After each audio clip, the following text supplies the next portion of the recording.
inspires hope. She was in the sex trade, and I'm going to explain to you what everything means. Her shadow is what she was, well, what she is now, and this is like when she was brainwashed and raped and like sold in the sex trade. Her bear is her innocence, like as a child, what she wants to be. The sun is her ray of hope, like what she like wants to be in life, like she has hope. The water is her purity and endless possibility. And when she looks out into the open water, like into the beach, this is what she wants in life. She wants to be free. And thanks to Mika for helping me. Okay, that's all. Wonderful. The next thing we have is a poem exploring child soldier experiences by Pent. I wrote this poem after I watched the movie Blood Diamond, and I realized all the suffering child soldiers go through and how they're exploited. I am scared and used. I wonder what they will do to me. I hear a mother screaming as we invade her village. I see bloodshed left and right. I want to kill. I am scared and used. I pretend that what I'm doing is right. I feel the vibration of the gun as I pull the trigger. I touch the red earth that has been soaked in blood. I worry if I'll live to see my 14th birthday. I cry when I first shot a mother of 3 to death. I am scared and used. I understand that if I don't kill, I will be killed. I say nothing, or I'll be beaten within an inch of my life. I dream of escaping, but never will try it. I try not to look as my boss kills a child of 4 years old. I hope for a future, but I don't think there will be one. I am a child soldier.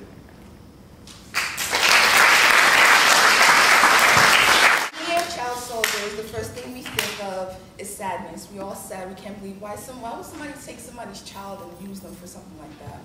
Well, Sierra Leone. Sierra Leone. When I first say Sierra Leone, what's the first thing that comes to mind? It's a beautiful name. Beautiful name. Walk with me, Marco. Let's take a walk. So I told you I'd be back, and I'm back.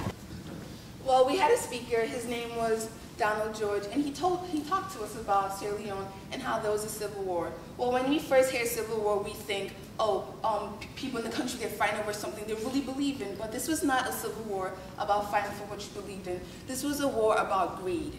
Not only did they use people to find diamonds and exploit the people, they stole people's children.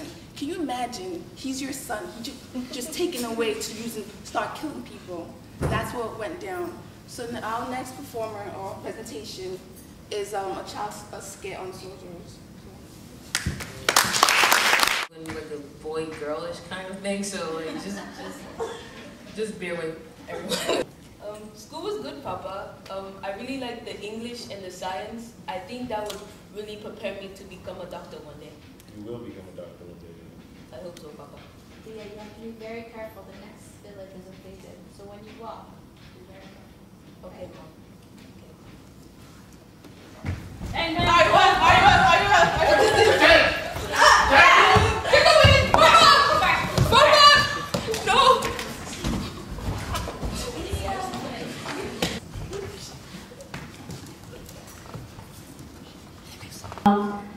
we have the father, Sergey, the mother, Kaylee, and Dia, supposed to be their son, Shanta, and we have UN person,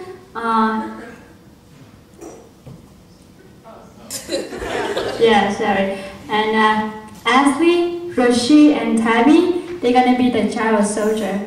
So please give them a big applause for the night.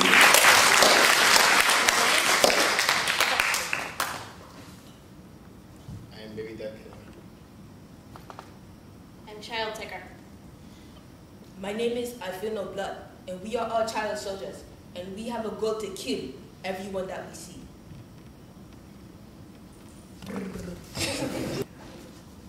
You must come home now, Dia. Who are you? Get away from me. I'm your father. No, there's so many intruder. This is an intruder. Get away from me. I hate you. Get away. Leave. I hate you. Leave. I'm with UN. Your father wants you back. You are not a child soldier. You're a son. You want to be a doctor, remember? The RUF is my family. What is this doctor crap? Get away from me. You wanted to be a doctor. You went to school every day. You walked miles to learn English and science so you could be a doctor, remember? Look, I don't believe you. Get away. Please, get away. No, please, No, Dia. no. See your father. That is normal. Come, meet your father. This is your father. Remember before you came to the RUF. Papa. Father. Papa.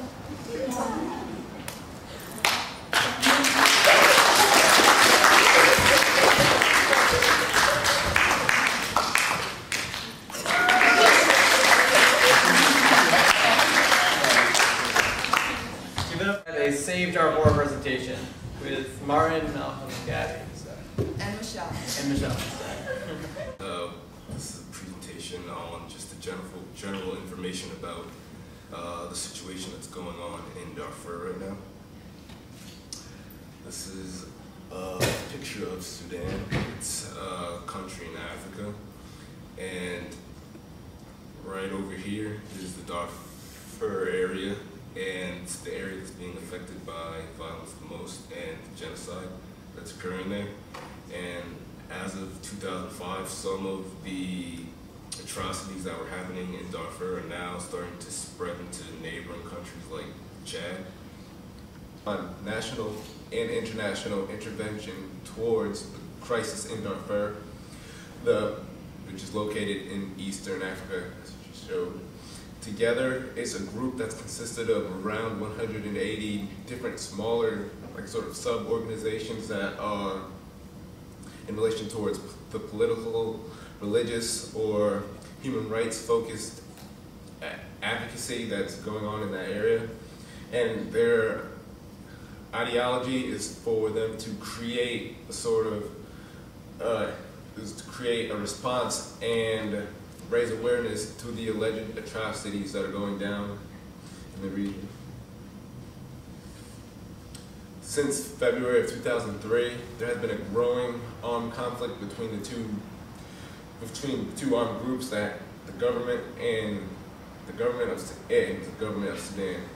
These groups launched their attacks on the government garrisons in the region.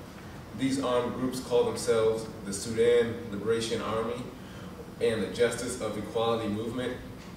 The unrest, especially that associated with the SLA, appears to have been identified with one particular ethnic group, the Zahagwa tribe. These two groups are responsible for the majority of the atrocities that occur in this region, and it's known that these two groups are doing it. However, there's no international, or there is little international pressure to sort of go in and end this genocide from occurring. The JEM has been identified with extremist Islamic political leaders hostile to the present Sudanese government. And in 2005, the UN did not recognize the conflict as a genocide because the genocidal intent had appeared to be missing, despite first-hand accounts that say there is a genocide going on. The deliberate and systematic killing of a racial or cultural group, and genocides have been happening all throughout history. They happened during the Holocaust, and they happened during the Armenian genocide. And for genocide to occur, they have 8 stages, and their classification, symbolization, dehumanization, organization, polarization, preparation, extermination, and denial. And the first stage is classification. Classification is where, like, the government will say, this is us and that's them. And that's one way to separate the two groups of people. And then for the second stage, you have symbolization, and it's where the government makes certain groups of people have to wear certain types of clothing or things that would identify them from other groups. Dehumanization is where the government begins to identify the groups as less than human, so they'll call people pigs or dogs or anything that just makes them feel lesser than a regular person.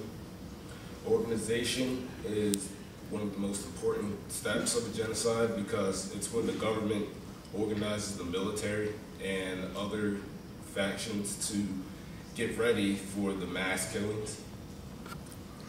Polarization is when you really start to separate the groups. It's like when you put people into camps, or you just totally separate them. You prevent them from meeting with other groups of people, and then you have preparation, and that is when you just begin to when you begin to group the people into the camps, and that leads to the step of extermination, and that's when the mass killing occurs. And the most final and most important stage of genocide that helps genocide happen is denial, and that's when the government denies any and all causes of genocide. Because no action is being taken, 2.7 million people have fled their homes in fear of persecution. Groups have been formed like Jango League, which is gunmen on horseback who attempt to cleanse certain African groups from the land, and they prevent people from leaving refugee camps for necessary supplies. About 500,000 people have been killed according to UN counts, but as far as the Sudanese President Bashir, he thinks that only 10,000 people have been killed. And the UNAMID is an African organization that attempts to stop the fighting, but they don't have a large enough force to patrol the area. I'm Darfur, and you can just see how scared they are and the fear in their eyes. And how you can help. First, you can go to savedarfur.org and just learn more about the organization and find out other ways to help. And you can sign up for email updates so you can hear what's going on in Darfur. You can educate yourself and learn about the history. You can join a local group fighting for a cause. You could start your own group. You could lobby in Congress, which would help. And you could also donate money, which is going to help a lot. Thank you. And we're also selling bracelets today, and the money we raise will go to the State Darfur. So after the presentations, if you want to buy a friendship bracelet.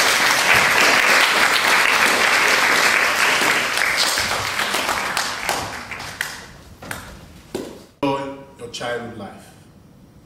Stay away from drugs. Stay away from guns. Stay away from anything that would make you not a good citizen of the United States, not an example in society. All I want you to do is think, focus, be a leader. Don't be a follower. A follower follows. A leader leads. When a leader leads, with good example, others follow. And that's who you represent. And that's why you are here, to learn about your rights, to fight for your rights, equal opportunity. Serve the best way that your ability will lead you to. And Tollship Ambassador for the state of Connecticut. Amistad have done a great job to take the message of hope to the hopeless, peace to those that are fighting, reconciliation to troubled society, and also to celebrate the commemoration of the abolition of the slave trade in the British Empire and in the United States. This band represents the color of Sierra Leone. This is the flag of Sierra Leone.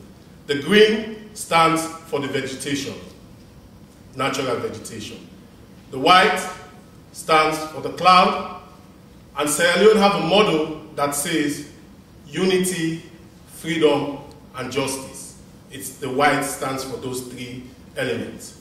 And the blue stands for the sea. Sierra Leone is surrounded by the ocean. Today, as I leave you with a quote. Every one of you would have this band. Wear this band. Follow the floating classroom. The Army Star is the float is of America.org.